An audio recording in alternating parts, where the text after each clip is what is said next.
ദൈവനാമത്തിന് മഹത്വമുണ്ടായിരിക്കട്ടെ. യേശു ക്രിസ്തുവിൻ്റെ പുതിയ നിയമ രക്ഷയുടെ ഉപദേശമെന്ന് വാട്സപ്പ് ഗ്രൂപ്പിൽ അടിയന് വന്ന് വചനം പ്രസംഗിക്കുവാൻ ദൈവം ഇടയാക്കിയ കൃപയ്ക്കായി നന്ദിയോട് സ്തുതിക്കുന്നു.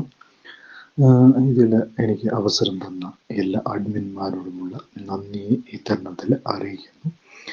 അതുപോലെ ഞങ്ങളെ വാട്സപ്പിലും ഫേസ്ബുക്കിലും യൂട്യൂബിലും ഞങ്ങളെ ശ്രദ്ധിക്കുന്ന എല്ലാ ദൈവമക്കളോടുമുള്ള നന്ദിയെ ഈ തരുണത്തിൽ അറിയിക്കുന്നു. ഇന്ന് നമ്മൾ ചിന്തിക്കാൻ പോകുന്നത് അനുഗ്രഹത്തിൻ അധിപതിയേ, ആനന്ദ കൃപ പേരുന്നതിയേ, അനുദിനം പദങ്കേതിയേ, അടിയാനു നിൻ കൃപമതിയേ, അനുഗ്രഹത്തിൻ അധിപതിയേ, ആനന്ദ കൃപ പേരുന്നതിയേ. ഹല്ലേലൂയ, സ്തോത്രം. നമ്മൾ പാടിയ പാട്ടിൽ നമ്മൾ കണ്ടു, കർത്താവ് അനുഗ്രഹത്തിന് അധിപതിയാണ്, അല്ലേ? നമ്മൾ ഇന്ന് പ്രധാനമായിട്ടും ചിന്തിക്കുവാനായിട്ട് പോകുന്നത് പഴയ നിയമത്തിൽ എല്ലാവർക്കും അറിയാവുന്ന ഒരു വ്യക്തിത്വമാണ് അബ്രഹാം പിതാവ്, അല്ലേ? അദ്ദേഹത്തിന് ദൈവം 7 അനുഗ്രഹങ്ങൾ തന്നു, 7 അനുഗ്രഹങ്ങൾ കൊടുത്തു. ആ അനുഗ്രഹങ്ങളെല്ലാം ദൈവം നിവർത്തിച്ചതായിട്ട്, അതായത് 7 blessings ഓഫ് എബ്രഹാം എന്നുള്ള ഭാഗമാണ് നമ്മൾ ഇന്ന് ചിന്തിക്കുവാനായിട്ട് പോകുന്നത്, അല്ലേ? അത് കാണുവാനായിട്ട് സാധിക്കുന്നു. ഉൽപ്പത്തി പുസ്തകം 12-ാം അധ്യായത്തിൽ നമ്മൾ കാണുന്നു, അല്ലേ? അബ്രഹാമിൻ്റെ അനുഗ്രഹം, അല്ലേ? അബ്രഹാമിനോട് ദൈവം വാഗ്ദത്തം കൊടുത്തു. കാരണം അബ്രഹാമിനെ സംബന്ധിച്ചിടത്തോളം അബ്രഹാം ഒരു ഏകദൈവ വിശ്വാസിയായിരുന്നു. അതുകൊണ്ട് തന്നെയാണ് അവൻ്റെ ജീവിതത്തിൽ അനുഗ്രഹങ്ങൾ കടന്നു വന്നത്. അവൻ 2-3 ദൈവങ്ങളെ ഒന്നും ആരാധിച്ചിട്ടില്ല. കോടി ദൈവങ്ങൾ ഉള്ളിടത്തു നിന്നും ദൈവം അവനെ വിളിച്ചു വേർതിരിക്കുന്നത് നമുക്ക് കാണാൻ കഴിയുന്നുണ്ട്, അല്ലേ? അതായത് ഉൽപ്പത്തി പുസ്തകം 12-ാം അധ്യായം 1-ാമത്തെ വാക്യം വായിക്കുമ്പം അവിടെ കാണുവാനായിട്ട് സാധിക്കുന്നു, യഹോവ അബ്രഹാമിനോട് അരുളി ചെയ്തതെന്നാൽ, നീ നിന്റെ ദേശത്തെയും ചാർച്ചക്കാരെയും പിതൃഭവനത്തെയും വിട്ട് ഞാൻ നിന്നെ കാണിക്കുവാനിരിക്കുന്ന ദേശത്തേക്ക് പോവുക എന്ന് അവിടെ കാണുവാനായിട്ട് സാധിക്കുന്നു. അപ്പോൾ അബ്രഹാമിന്, അങ്ങനെ ഇറങ്ങി വരുന്ന അബ്രഹാമിന് 7 അനുഗ്രഹങ്ങൾ അബ്രഹാമിന് കൊടുത്തു. ആ 7 ബ്ലെസ്സിങ്സുകളാണ് അബ്രഹാമിന് കൊടുത്തതും അത് നിറവേറിയതും വാഗ്ദത്തങ്ങളായി ആ അനുഗ്രഹങ്ങൾ രൂപം കൊണ്ടതും നമുക്ക് കാണുവാനായിട്ട് സാധിക്കുന്നു. അപ്പോൾ അതിൻ്റെ 2-ാമത്തെ വാക്യം വായിക്കുമ്പോൾ അവിടെ എഴുതിയിരിക്കുകയാണ്, ഞാൻ നിന്നെ വലിയൊരു ജാതിയാക്കും. അതാണ് 1-ാമത്തെ അനുഗ്രഹം, അല്ലേ? അബ്രഹാമിനെ വലിയൊരു ജാതിയാക്കി മാറ്റുമെന്ന് പറയുന്നു. അതുപോലെ തന്നെ നിന്നെ അനുഗ്രഹിച്ച് നിന്റെ പേർ വലുതാക്കും, അല്ലേ? അപ്പോൾ ആദ്യത്തേതും കഴിഞ്ഞു. ഇപ്പൊ 2-ാമത്തേലേക്ക് വരുമ്പോൾ അബ്രഹാമിന്റെ പേര് എല്ലാവരും ചോദിച്ചു കഴിഞ്ഞാൽ അബ്രഹാമിന്റെ പേരിനെ കുറിച്ച് എല്ലാവർക്കും അറിയാം. സർവ്വ ലോകത്തിനും അബ്രഹാമിന്റെ പേര് അറിയാം. അബ്രഹാം ആരാണ്? ദൈവത്താൽ അനുഗ്രഹിക്കപ്പെട്ടവൻ എന്നുള്ള അർത്ഥത്തിൽ അവന്റെ പേര് ദൈവം അവനെ അങ്ങനെ മാറ്റിക്കളയുന്നത് നമുക്ക് ഓരോ ഭാഗങ്ങൾ അബ്രഹാമിനെ കുറിച്ച് പഠിക്കുമ്പോൾ നമുക്ക് കാണുവാനായിട്ട് സാധിക്കുന്നു എന്നുള്ളതാണ്. അപ്പോൾ 1-ാമത്തെ വാക്യത്തിൽ എഴുതിയിരിക്കുകയാണ്, ഞാൻ നിന്നെ വലിയൊരു ജാതിയാക്കും. അപ്പൊ ഇസ്രായേൽ എന്ന് പറയുന്ന ഒരു വലിയ ലോകത്തിന്, അല്ലെങ്കിൽ ഒരു വലിയ രാജ്യത്തിന് പിതാവായിട്ട്, അല്ലെങ്കിൽ പിതാവായിട്ട് അബ്രഹാം ഇന്നും ഉണ്ട്. ഇന്നും ഇസ്രായേലിയോട് ചോദിച്ചു കഴിഞ്ഞാൽ അവരുടെ പിതാവ് അബ്രഹാമാണ് എന്നവർക്ക് പറയുവാൻ കഴിയുന്നതിൻ്റെ കാരണം എന്താണ്? അവൻ സകല ജാതികൾക്കും പിതാവാകുമെന്നുള്ള ആ വാഗ്ദത്വം, അല്ലേ? വലിയൊരു ജാതി. ആ ജാതി ഏതാന്ന് ചോദിക്കുമ്പോൾ ഏതാണ്? ഈ പറയുന്ന ഇസ്രായേൽ ജനം. ആ ഇസ്രായേൽ ജനത്തിന് പിതാവായിരിക്കുവാൻ, അല്ലേ? തലമുറകൾക്ക്, ഇസ്രായേൽ ജനത്തിന്റെ തലമുറയ്ക്ക് പിതാവായിരിക്കുവാൻ അബ്രഹാമിന് ഭാഗ്യമുണ്ടാക്കിയത് ആരാണ്? ദൈവം തന്നെയാണ്. ഇന്ന് എന്നെ കേൾക്കുന്ന ജനങ്ങളെ, നിങ്ങൾക്ക് ഓരോരുത്തർക്കും ദൈവത്തെ, നിങ്ങൾ ഏക ദൈവ വിശ്വാസത്തിലേക്ക് നിങ്ങൾ കടന്നു വരുമ്പോൾ, ദൈവത്തെ നിങ്ങൾ അനുസരിക്കുമ്പോൾ ദൈവം നിങ്ങൾക്ക് എല്ലാം നന്മയാക്കി തീർക്കൂലേ? നന്മയാക്കി തീർക്കുന്ന ദൈവമാണ് നമ്മളെ അനുഗ്രഹിക്കുന്ന ദൈവമാണ് എന്നുള്ള കാര്യമാണ് അബ്രഹാമിൽ നിന്ന് നമുക്ക് പഠിക്കുവാനായിട്ട് സാധിക്കുന്നു എന്നുള്ളതാണ്. ഞാൻ നിന്നെ വലിയ ഒരു ജാതിയാക്കും, നിന്നെ അനുഗ്രഹിച്ച് നിന്റെ പേർ വലുതാക്കും. അതിന്റെ അടുത്ത വാക്യത്തിലേക്ക് നീ ഒരു അനുഗ്രഹമായിരിക്കും. മൂന്നാമത് കൊടുക്കുന്ന അനുഗ്രഹം എന്താണ്? നീ ഒരു അനുഗ്രഹമായിരിക്കും. അപ്പം ദൈവത്തെ സേവിക്കുന്നവന്, ഏക ദൈവ വിശ്വാസത്തിലേക്ക് ഇടന്നു വരുന്ന, ഏക ദൈവത്തെ മാനിക്കുന്ന മനുഷ്യന് എന്നും ദൈവം എന്താണ്? അവൻ എന്നും ദൈവത്തിന് മുമ്പിൽ അവൻ എന്തായിരിക്കും? അനുഗ്രഹമായിരിക്കും. ദൈവം അവനെ അനുഗ്രഹമാക്കി മാറ്റും എന്നുള്ള കാര്യത്തെക്കുറിച്ചാണ് അവിടെ രേഖപ്പെടുത്തിയിരിക്കുന്നത്. മൂന്നാമത്തെ വാക്യത്തിൽ എഴുതിയിരിക്കുകയാണ്, നിന്നെ അനുഗ്രഹിക്കുന്നവരെ ഞാൻ അനുഗ്രഹിക്കും. അടുത്ത ബ്ലെസ്സിങ്സ് പറയാണ്, നീ അനുഗ്രഹിക്കുന്നവരെ ഞാൻ അനുഗ്രഹിക്കും. അങ്ങനെ അതുപോലെ തന്നെ അടുത്ത വാക്യത്തിൽ, നിന്നെ ശപിക്കുന്നവരെ ഞാൻ ശപിക്കും. ഇതുപോലെ അനുഗ്രഹം നമ്മൾ പുതിയ നിയമത്തിൽ പത്രോസിൽ നമുക്ക് കാണുവാനായിട്ട് സാധിക്കുന്നു. നീ സ്വർഗത്തിൽ, നീ ഭൂമിയിൽ കെട്ടും, നമുക്ക് സ്വർഗത്തിൽ കെട്ടും, നീ ഭൂമിയിൽ അഴിക്കുന്നവർക്ക് സ്വർഗത്തിലും അഴിക്കുമെന്ന് പത്രോസിനോട് പറയുമ്പോൾ നമുക്ക് കാണുവാനായിട്ട് സാധിക്കുന്നു. ദൈവം അനുഗ്രഹിച്ചു കഴിഞ്ഞാൽ ഇങ്ങനെയാണ്. നമുക്ക് പോലും വിശ്വസിക്കാൻ പറ്റത്തില്ല അതിൻ്റെ ആഴം എത്ര വലുതാണ് എന്ന് നമുക്ക് മനസ്സിലാകത്തില്ല. ആദ്യം തന്നെ ദൈവം ഒരാളെ അനുഗ്രഹിക്കാൻ തുടങ്ങിക്കഴിഞ്ഞാൽ അത് വലിയ ഒരു അനുഗ്രഹമാണ്. ദൈവം ഒരിക്കലും എന്താണ് നമ്മൾ മറന്നു കളയുന്ന ഒരു ദൈവമല്ല. അവൻ അനുഗ്രഹിക്കുമെന്ന് പറഞ്ഞു കഴിഞ്ഞാൽ അവൻ ഉറപ്പായിട്ടും നമ്മളെ അനുഗ്രഹിക്കും. ഈ അബ്രഹാമിൻ്റെ ജീവിതം തന്നെ നമ്മൾ പഠിക്കുമ്പോൾ അബ്രഹാമിൻ്റെ ജീവിതത്തിൽ പറഞ്ഞ കാര്യങ്ങൾ, ദൈവം പറഞ്ഞ കാര്യങ്ങൾ അച്ചട്ടായിട്ട് നിറവേറിയതായിട്ട് നമുക്ക് കാണാനായിട്ട് സാധിക്കുന്നു എന്നുള്ളതാണ്. എന്താണ്? നിന്നെ അനുഗ്രഹിക്കുന്നവരെ ഞാൻ അനുഗ്രഹിക്കും, നിന്നെ ശപിക്കുന്നവരെ ഞാൻ ശപിക്കും, നിന്നിൽ ഭൂമിയിലെ സകല വംശങ്ങളും അനുഗ്രഹിക്കപ്പെടും. അപ്പം 7 അനുഗ്രഹങ്ങൾ അബ്രഹാമിന് വാഗ്ദത്തമായിട്ട് കൊടുക്കുകയാണ് നേരത്തെ തന്നെ.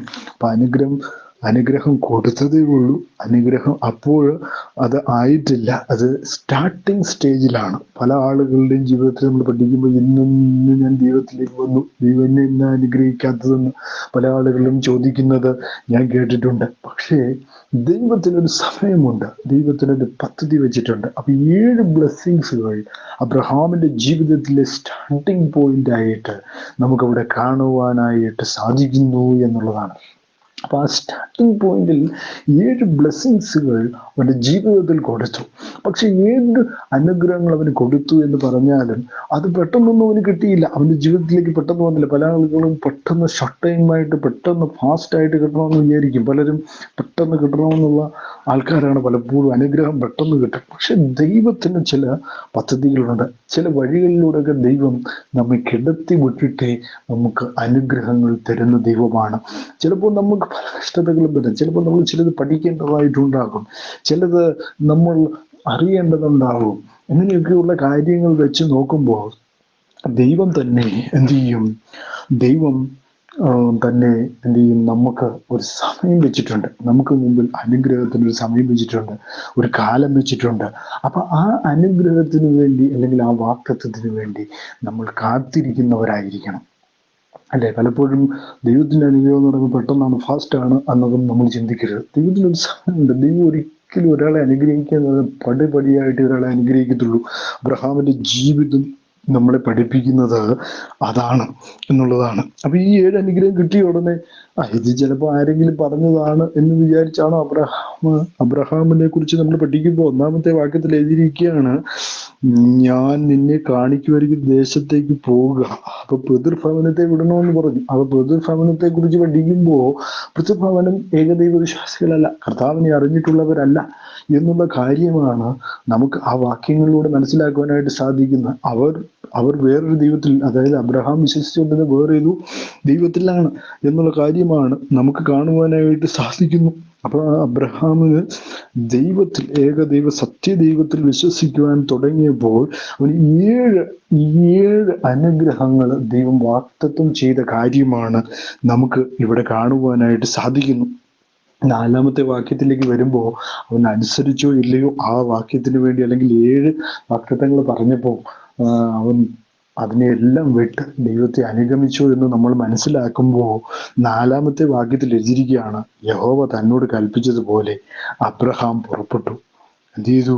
പറഞ്ഞ ഉടൻ തന്നെ ആ സെക്കൻഡിൽ തന്നെ അബ്രഹാം അതനുസരിക്കുവാൻ തയ്യാറായിരുന്നു. അതാണ് അവന്റെ ജീവിതത്തിന്റെ വിജയം, അല്ലെങ്കിൽ വിജയത്തിന്റെ സ്റ്റാർട്ടിങ്. അതായത് നമ്മൾ അനുസരിക്കുമ്പോൾ, ദൈവം പറയുന്നതിനെ നമ്മൾ അനുസരിച്ച് കേൾക്കുമ്പോൾ ദൈവം നമ്മളെ അനുഗ്രഹിക്കുവാൻ തുടങ്ങും. ആ സ്റ്റാർട്ടിങ്ങിൽ തന്നെ അല്ലെ, അനുഗ്രഹ സ്റ്റാർട്ടിങ് തുടങ്ങുകയാണ്. ചുവടെയുള്ള അല്ലെങ്കിൽ പടിപടിയായി സ്റ്റെപ്പായിട്ടുള്ള അനുഗ്രഹത്തിലേക്ക് അബ്രഹാം കാലുവയ്ക്കുവാനുള്ള ആ ഒരു സമയത്തേക്ക് അബ്രഹാം നീങ്ങുകയാണ്. 4-ാമത്തെ വാക്യത്തിൽ യഹോവ തന്നോട് കൽപ്പിച്ചതുപോലെ അബ്രഹാം പുറപ്പെട്ടു. കേട്ടു അല്ലേ?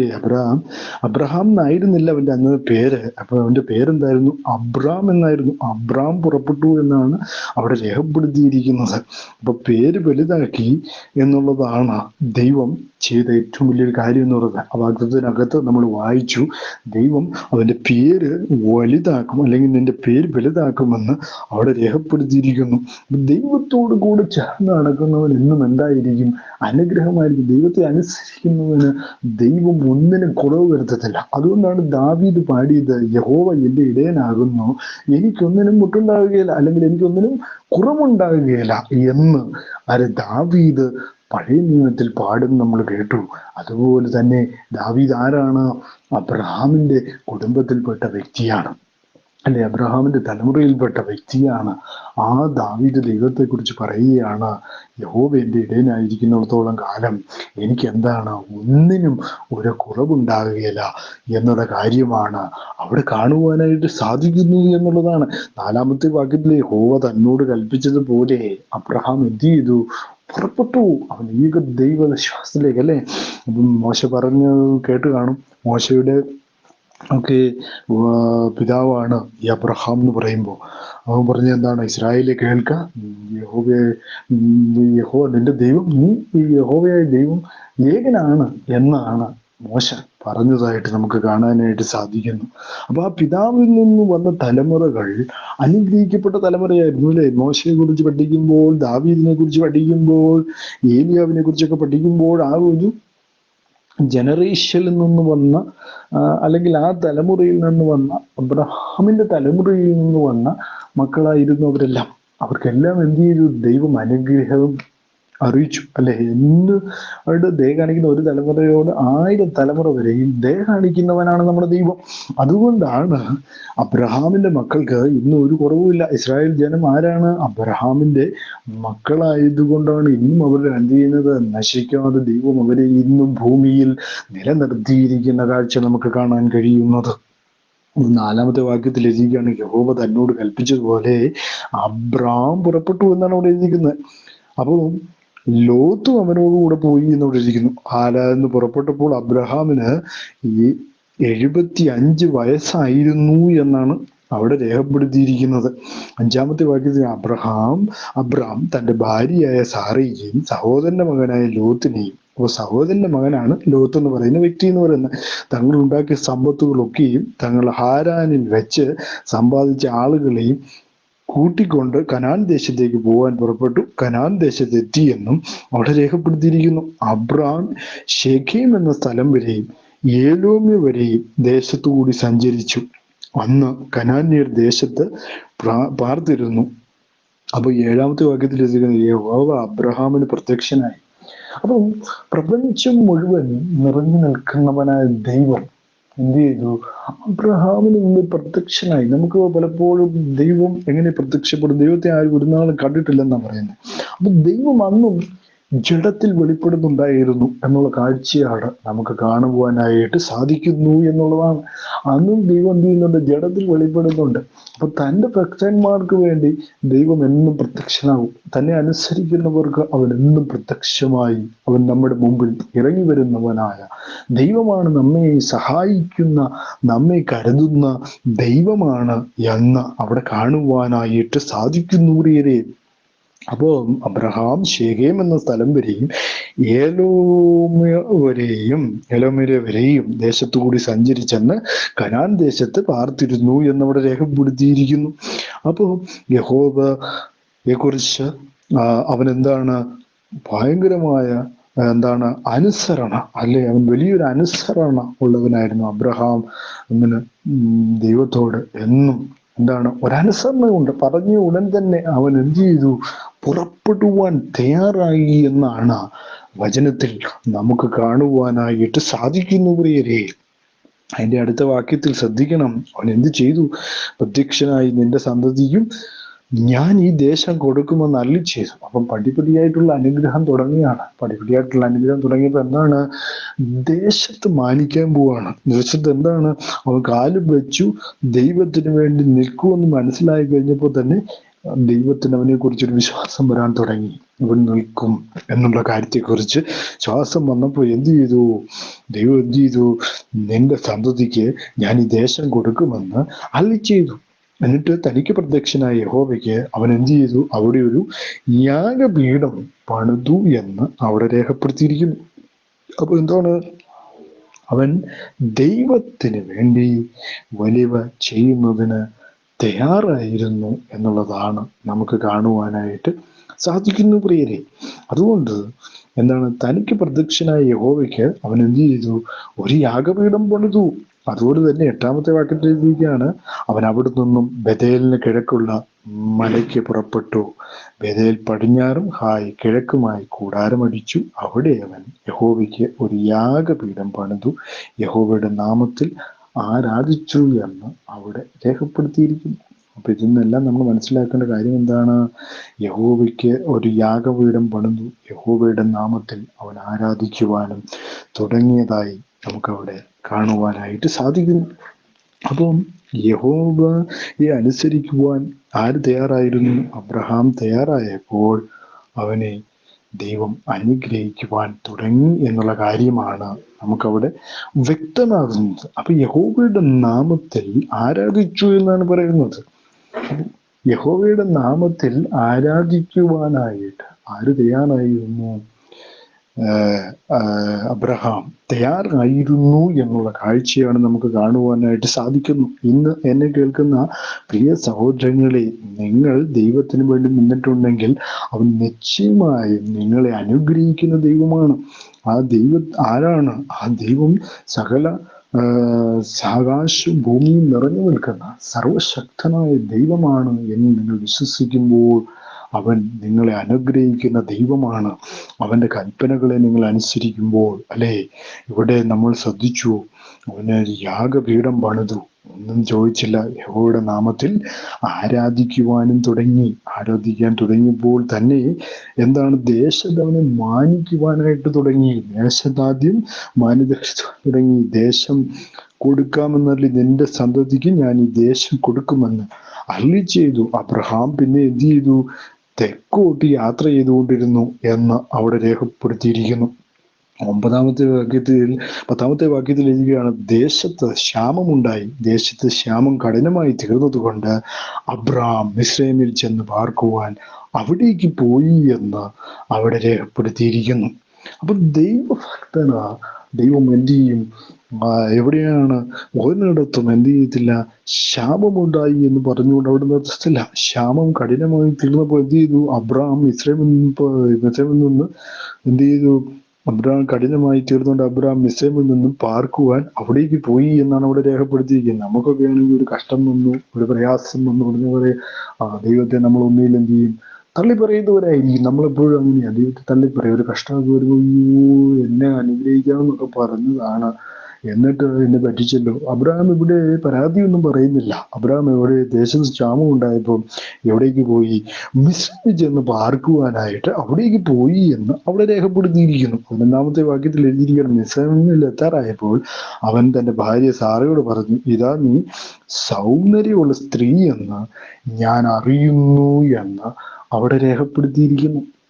അപ്പോ അതിന്റെ അടുത്ത വാക്യത്തിൽ എഴുതിയിരിക്കുക, 12-ാമത്തെ വാക്യത്തിൽ, മിസ്രയീമിൽ നിന്നെ കാണുമ്പോൾ ഇവൾ എൻ്റെ ഭാര്യ എന്ന് പറഞ്ഞ് എന്നെ കൊല്ലുകയും എന്നെ ജീവനോടെ രക്ഷിക്കുകയും ചെയ്യുമെന്ന് അവിടെ രേഖപ്പെടുത്തിയിരിക്കുന്നു. അപ്പൊ ഇതിൽ നിന്നെല്ലാം നമ്മൾ മനസ്സിലാക്കേണ്ട കാര്യം എന്താണ്?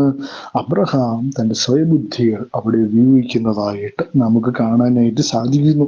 13-ാമത്തെ വാക്യത്തിലേക്കാണ്, നീ എൻ്റെ സഹോദരി എന്ന് പറയണം, എന്നാൽ നിന്റെ നിമിത്തം എനിക്ക് നന്മ വരികയും ഞാൻ ജീവിച്ചിരിക്കുകയും ചെയ്യും. അപ്പൊ ഇതെല്ലാം ആരുടെയാണ്? ദൈവത്തിന്റെ പ്ലാനാണോ? തൻ്റെതായ ചില പ്ലാനുകൾ താൻ ഉണ്ടാക്കിയെടുക്കുന്നു അബ്രഹാം. ദൈവത്തിന്റെ വാഗ്ദത്തത്തിൽ പറഞ്ഞ കാര്യമാണോ ഇതൊക്കെ? അല്ല. അപ്പോ ഇതെല്ലാം താൻ തന്നെ അങ്ങ് ചിന്തിച്ച് ചെയ്യുന്ന ചില ഭാഗങ്ങൾ നമുക്കവിടെ കാണുവാനായിട്ട് സാധിക്കുന്നു. അങ്ങനെ അബ്രഹാം മിസ്രൈമിൽ എത്തിയപ്പോൾ സ്ത്രീ അതിസുന്ദരി എന്ന് മിസ്രൈമര് കണ്ടു. 15-ാമത്തെ ഭാഗത്തിൽ ഫറവോന്റെ പ്രഭുക്കന്മാരും അവളെ കണ്ടു. ഫറവോന്റെ മുമ്പാകെ അവളെ പ്രശംസിച്ചു. സ്ത്രീ ഫറവോന്റെ അരമനയിൽ പോകേണ്ടി വന്നു എന്ന് അവിടെ രേഖപ്പെടുത്തിയിരിക്കുന്നു. 14-ാമത്തെ വാക്യത്തിൽ അവളുടെ നിമിത്തം അവൻ അബ്രഹാമിന് നന്മ ചെയ്തു. അവൻ ആടുമാടുകളും ആൺകഴുതകളും ദാസന്മാരും ദാസിമാരും പെൺകഴുതകളും ഒട്ടകങ്ങളും ഉണ്ടായിരുന്നു എന്ന് അവിടെ രേഖപ്പെടുത്തിയിരിക്കുന്നു. അബ്രഹാം നിമിത്തം എന്ത് ചെയ്തു?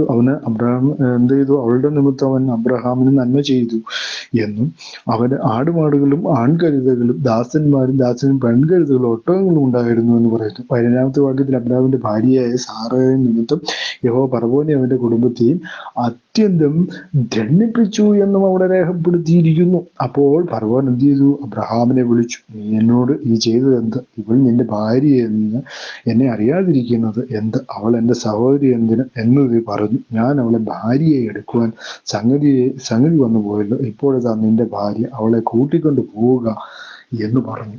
അപ്പോൾ അബ്രഹാം എന്ത് ചെയ്തു? ഒരു മണ്ടത്തരം പറഞ്ഞത് കാരണം തനിക്ക് എന്ത് ചെയ്തു? അതിന് ബലം കൊടുക്കേണ്ടതായിട്ട് വന്നു. യഹോവയായ ദൈവത്തിന് അത് ഇഷ്ടപ്പെട്ടില്ല. അതുകൊണ്ട് എന്ത് ചെയ്തു? ഫറവോന്റെ കുടുംബത്തെ യഹോവ ദണ്ഡിപ്പിച്ചു എന്നവിടെ രേഖപ്പെടുത്തിയിരിക്കുന്നു. അങ്ങനെ അപ്പോൾ ഫറവോൻ എന്ത് ചെയ്തു? അബ്രഹാമിനെ വിളിച്ചു, നീ എന്നോട് ചെയ്തത് എന്ത്? ഇവൾ നിന്റെ ഭാര്യയെന്ന് എന്നെ അറിയിക്കാതിരുന്നത് എന്തെന്ന് ചോദിച്ചു. അവൾ എൻ്റെ സഹോദരി എന്ന് എന്തിന് പറഞ്ഞു? ഞാൻ അവളെ ഭാര്യയായി എടുക്കുവാൻ സംഗതി വന്നു പോയല്ലോ. ഇപ്പോഴിതാ നിന്റെ ഭാര്യ, അവളെ കൂട്ടിക്കൊണ്ട് പോവുക എന്ന് പറഞ്ഞു. 20-ാമത്തെ വാക്യത്തിൽ എഴുതിയിരിക്കുകയാണ്, ഫറവോൻ അവനെ കുറിച്ച് തൻ്റെ ആളുകളോട് കൽപ്പിച്ചു. അവർ അവനെയും അവന്റെ ഭാര്യയെയും അവനുള്ള സകലവുമായി പറഞ്ഞയച്ചു എന്ന് അവിടെ കാണുന്നു.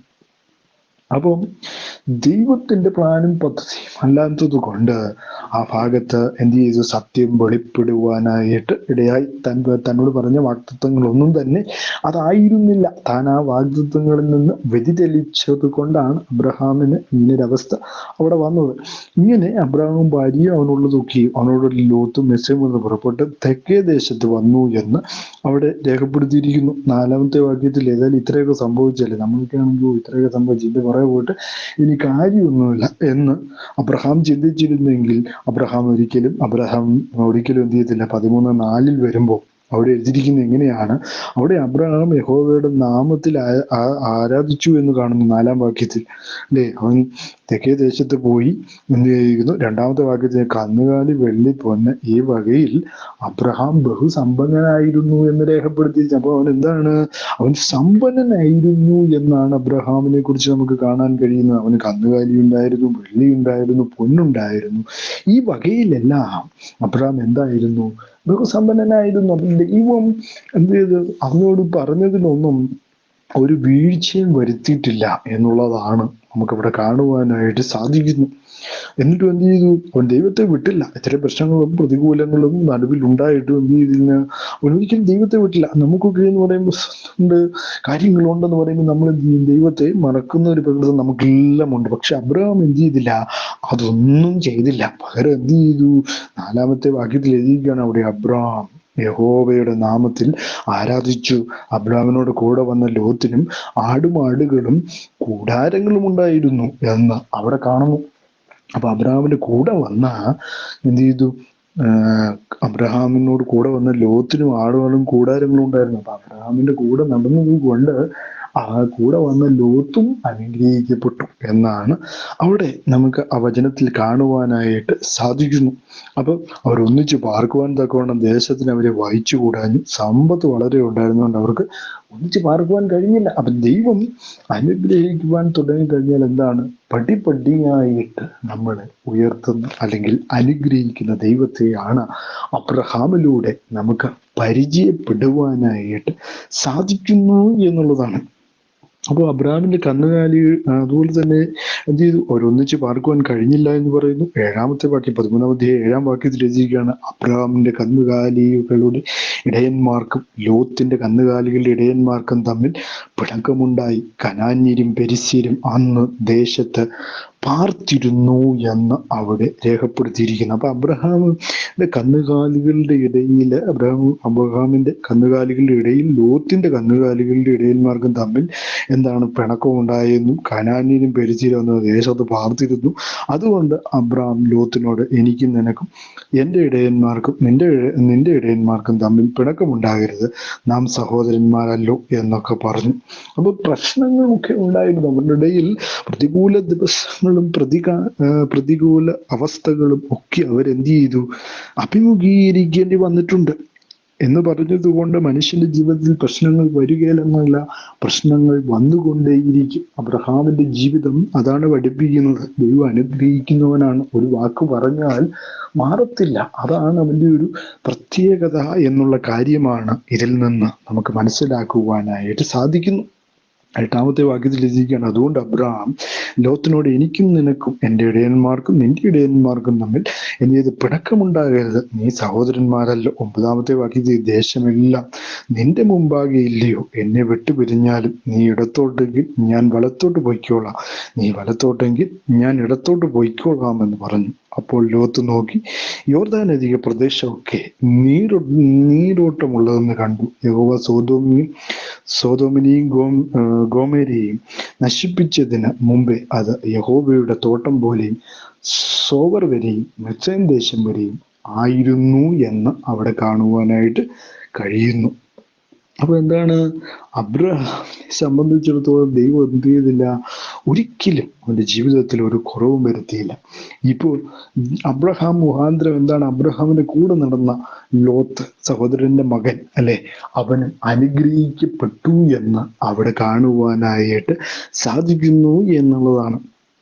അപ്പൊ 14-ാമത്തെ വാക്യത്തില്, അതായത് ഉൽപ്പത്തി പുസ്തകം 13-ാം അധ്യായം അതിന്റെ 14-ാമത്തെ വാക്യത്തിൽ വരുമ്പോൾ, ലോത്ത് അബ്രഹാമിനെ വിട്ടുപിരിഞ്ഞ ശേഷം യഹോവ അബ്രഹാമിനോട് അരുളിച്ചെയ്ത്, തലപൊക്കി നീ ഇരിക്കുന്ന സ്ഥലത്തു നിന്നും വടക്കോട്ടും തെക്കോട്ടും കിഴക്കോട്ടും പടിഞ്ഞാറോട്ടും നോക്കുക. 15-ാമത്തെ വാക്യത്തിൽ നീ കാണുന്ന ഭൂമിയൊക്കെയും ഞാൻ നിനക്കും നിന്റെ സന്തതിക്കും ശാശ്വതമായി തരും. അപ്പൊ ഓരോരോ കാര്യങ്ങൾ നടക്കുമ്പോഴും ദൈവം എന്ത് ചെയ്തു, അബ്രഹാമിനോട് സംസാരിക്കുന്നുണ്ടായിരുന്നു. അതൊരു ഭാഗ്യമല്ലേ, ജീവിതത്തിൽ ഏറ്റവും വലിയ ഭാഗ്യമാണ്. ദൈവം തന്റെ ഭക്തനോട് സംസാരിക്കുക എന്ന് പറയുമ്പോൾ അതൊരു ഭാഗ്യ നിമിഷമായിട്ടാണ് നമുക്ക് കാണുവാനായിട്ട് സാധിക്കുന്നു. അബ്രഹാമിനോട് ദൈവം പറയുകയാണ്, നിനക്കും നിന്റെ സന്തതിക്കും ശാശ്വതമായി തരും. 16-ാമത്തെ വാക്യത്തിൽ ഞാൻ നിന്റെ സന്തതിയിലെ ഭൂമിയിലെ പൊടി പോലെയാക്കും, ഭൂമിയിലെ പൊടിയെ എണ്ണുവാൻ കഴിയുമെങ്കിൽ നിന്റെ സന്തതിയെയും എണ്ണാം. 17-ാമത്തെ വാക്യത്തിൽ എഴുതുകയാണ്, നീ പുറപ്പെട്ട് ദേശത്തെ നെടുകയും കുറുകയും സഞ്ചരിക്കുക, അത് നിനക്ക് തരും. അപ്പോൾ ഒരു എക്സസൈസ് അവനെ കൊണ്ട് ചെയ്യുകയാണ്. കാരണം അനുഗ്രഹം വരുന്നതിന് വേണ്ടി ഈ ദേശത്തൂടെ എങ്ങനെ നടക്കണം, നെടുകയും കുറുകയും സഞ്ചരിക്കുക, അത് ഞാൻ നിനക്ക് തരും എന്ന് അവിടെ രേഖപ്പെടുത്തിയിരിക്കുന്നു. അപ്പം ഇതിനെല്ലാം നമ്മൾ മനസ്സിലാക്കേണ്ട കാര്യം എന്താണ്, അബ്രഹാമിനെ സംബന്ധിച്ചിടത്തോളം അക്കാലങ്ങളിൽ എന്താണ്, അവന് ഒന്നുമില്ലായിരുന്ന ഒരവസ്ഥയിലൂടെ കടന്നു പോകുന്ന അവന് ദൈവം പ്രത്യാശ കൊടുക്കുകയാണ്, നീ അനുഗ്രഹിക്കപ്പെടും, നീ ഒരു അനുഗ്രഹമായി തീരും. കാരണം എനിക്കൊരു വാക്കേ ഉള്ളൂ, ഞാൻ വാക്ക് പറഞ്ഞാൽ മാറാത്തവനായ ദൈവമാണ് എന്ന്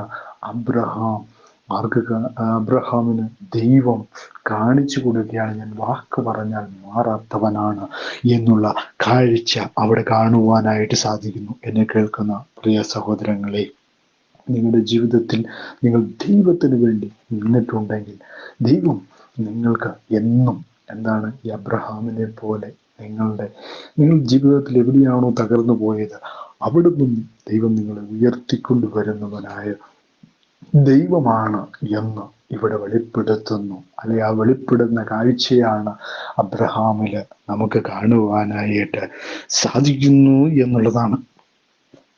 അപ്പോ അബ്രഹാമിനെ സംബന്ധിച്ചിടത്തോളം എന്താണ്, ദൈവം അവനെ അനുഗ്രഹിക്കുന്നു അല്ലെ. അപ്പോൾ 15-ാം അധ്യായത്തിലേക്കൊക്കെ നമ്മൾ പഠിക്കുമ്പോൾ നമുക്ക് മനസ്സിലാക്കാനായിട്ട് സാധിക്കുന്ന ഒരു കാര്യം എന്താണ്? അബ്രഹാമിന് സന്തതിയില്ലായിരുന്നു. അതുകൊണ്ടാണ് ഈ സന്തതിയുടെ കാര്യം പറയുമ്പോൾ വളരെ വാക്തത്വങ്ങളൊക്കെ ദൈവം അവന് കൊടുക്കുന്നു, അല്ലേ? അപ്പോൾ 16-ാം അധ്യായത്തിൽ വരുമ്പോൾ അവിടെ എഴുതിയിരിക്കുക, അബ്രഹാമിന്റെ ഭാര്യയായ സാറായി മക്കളെ പ്രസവിച്ചിരുന്നില്ല. എന്നാൽ അവൾക്ക് ഹഗ്ഗാർ എന്നു പേരുള്ള ഒരു നിശ്ചയം ദാസി ഉണ്ടായിരുന്നു. സാറായി അബ്രഹാമിനോട്, ഞാൻ പ്രസവിക്കാതിരിക്കുവാൻ യഹോവ എൻ്റെ ഗർഭം അടച്ചിരിക്കുന്നുവല്ലോ, എൻ്റെ ദാസിയുടെ അടുക്കൽ ചെന്നാലും പക്ഷെ അവളാൽ എനിക്ക് മക്കളെ ലഭിക്കുമെന്ന് പറഞ്ഞു. അബ്രഹാം സാറായുടെ വാക്ക് കേട്ടനുസരിച്ചു എന്നവിടെ രേഖപ്പെടുത്തിയിരിക്കുന്നു. അപ്പൊ ആദ്യം പുള്ളി എന്ത് ചെയ്തു? സഹോദരിയാണെന്ന് പറഞ്ഞുകൊണ്ട് തൻ്റെ ഒരു പ്ലാന് താനിട്ടു. ഇപ്പം തൻ്റെ ഭാര്യ ഒരു ഇത് ചെയ്തേക്കാണ്. കാരണം ദൈവം തന്നോട് പറഞ്ഞ വാക്തത്തിൽ നിന്നും വീണ്ടും വീണ്ടും എന്ത് ചെയ്യാണ്? അബ്രഹാം പുറകോട്ട് പോകുന്നു, അല്ലെങ്കിൽ പുറകോട്ട് പോകുന്ന ഒരു കാഴ്ചയാണ് നമുക്ക് കാണാനായിട്ട് സാധിക്കുന്നത്. അവരവരുടേതായ തീരുമാനങ്ങൾ അവരെടുക്കുന്നു. എടുക്കുമ്പോൾ എന്താണ് സംഭവിക്കുന്നത്? കാരണം ദൈവത്തിന് ഇഷ്ടമില്ലാത്തത്, അനിഷ്ടമായത് ദൈവം പലപ്പോഴും എന്ത് ചെയ്യുന്നു?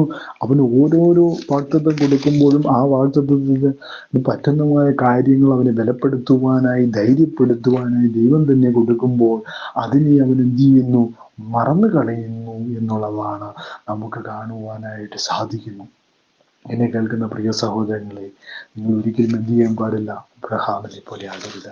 കാരണം എന്താണ്? ദൈവത്തിന് അബ്രഹാമിൽ നമുക്ക് പഠിക്കേണ്ട ഒരു പാഠം എന്താണ്? കഷ്ടവും പ്രയാസവും ഒക്കെ നമ്മുടെ ജീവിതത്തിൽ കിടന്നു വരും. ദൈവം നമ്മളെ എന്ത് ചെയ്യും? സഹായിക്കുന്ന ദൈവമാണ്. അവൻ ഒരിക്കലും ഒരു കാര്യം പറഞ്ഞിട്ടുണ്ടെങ്കിൽ അത് മാറ്റമില്ലാത്ത ദൈവമാണ്. ആ മാറ്റമില്ലാത്ത ദൈവത്തെയാണ് നമ്മൾ ആരാധിക്കുന്നത്.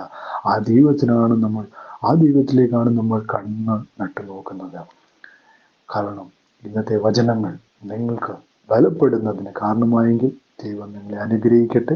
ഞാൻ നിങ്ങൾക്കായി പ്രാർത്ഥിക്കുവാൻ പോവുകയാണ്. മഹാപരിശുദ്ധനും നിത്യനുമായ ദൈവമേ, ഈ സമയത്തിനായി സ്തുതിക്കുന്നു, വാഴ്ത്തുന്ന കർത്താവേ, ഞങ്ങളുടെ വചനം കേട്ടുകൊണ്ടിരുന്ന എല്ലാവരെയും ദൈവം ധാരാളമായി സമൃദ്ധിയായി അനുഗ്രഹിക്കട്ടെ.